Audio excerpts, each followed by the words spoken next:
Hey guys, welcome back to Learning Curve Tech. I actually just bought a brand new lens for my camera and it's actually really cool. It's the Mikey 16mm T2.2 cinema lens that was only about $300 used. Now you may be thinking, why did you get a cinema lens? Well, in this video, I want to talk about the difference between cinema lenses and regular photography lenses in all different applications such as stop motion or photography or video.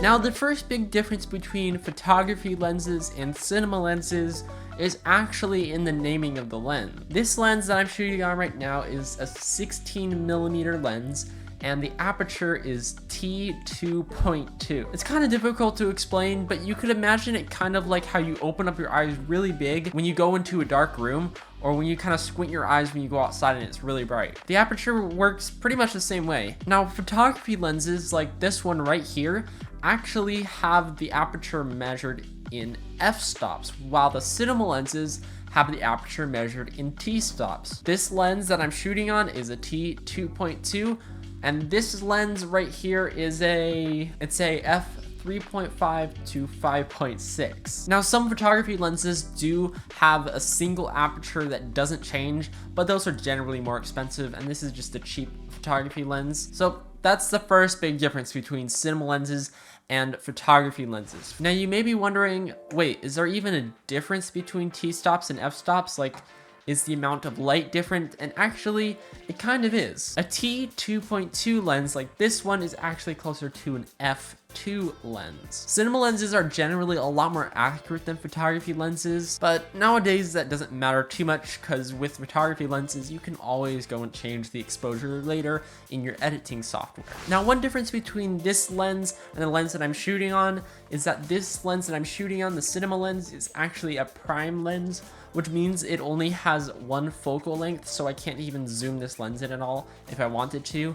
Whereas with this one, I can zoom it in. It goes from 14mm to 42mm. Now, there are some cinema lenses that do have a zoom range, but those are very, very expensive, and I really can't afford to buy one anytime soon. Also, prime lenses tend to look a lot better in general, so it kind of makes sense just to get multiple prime lenses that all look good instead of getting one zoom that doesn't look good. Photography lenses also come in zooms like this one and prime lenses, but I just happen to have a zoom and I don't have a prime photography lens. Now, another major difference between cinema lenses and photography lenses is that cinema lenses never have autofocus. This photography lens does have autofocus, but this lens doesn't have any autofocus at all. So that means I have to manually adjust it and make sure that it's perfectly set onto me, the subject. Now, a lot of people might think that having no autofocus is a really big issue, but it's actually not as bad as you would think. Cinema lenses have incredibly smooth focusing rings,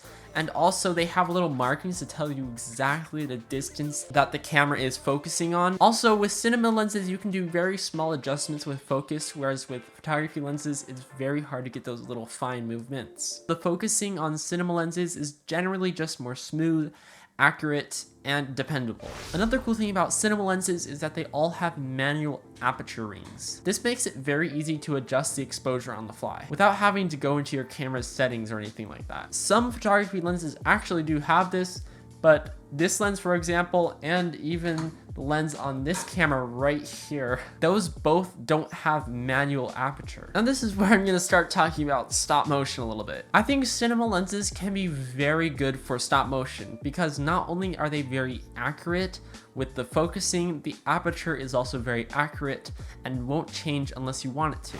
Okay, enough about manual focusing and aperture rings, because honestly, most of you probably don't care about that much. Let's talk about the weight of these lenses. Cinema lenses generally are very heavy, but that means they are also made out of mostly metal, and this makes them very sturdy. I would not be too worried about bumping the outside of this cinema lens on anything because it just feels very robust and it doesn't feel like it can get scratched at all. This lens, on the other hand, is very small and it's light and it just doesn't sound or feel very quality.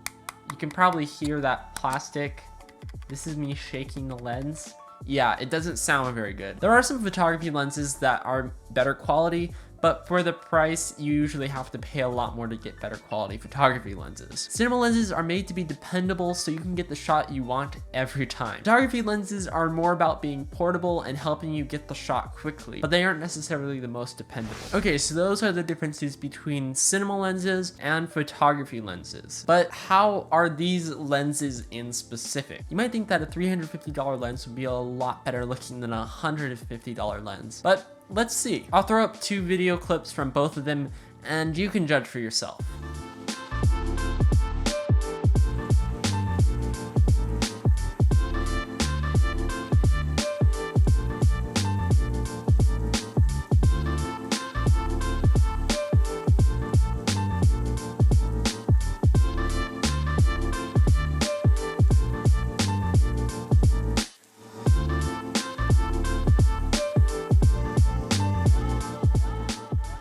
I prefer the look of the cinema lens because it gives you a very good shallow depth of field, which means the background is more out of blur. The photography lens doesn't get you as good of a background blur as the cinema lens, but it's also more versatile, and this is something that I would take if I'm on the go and I need something that can just get a quick shot whenever I need to. However, if I wanted something that's dependable and that I could rely on, I would definitely pick the cinema lens. Let me know what you guys think. Would you rather use a photography lens or a cinema lens, whether that be for stop motion, or whether that be for video stuff, or whether that be for photography? Whatever situation you're in, please do let me know which one you prefer. If you enjoyed this video, then you might want to watch this video if you want to learn something about gimbals.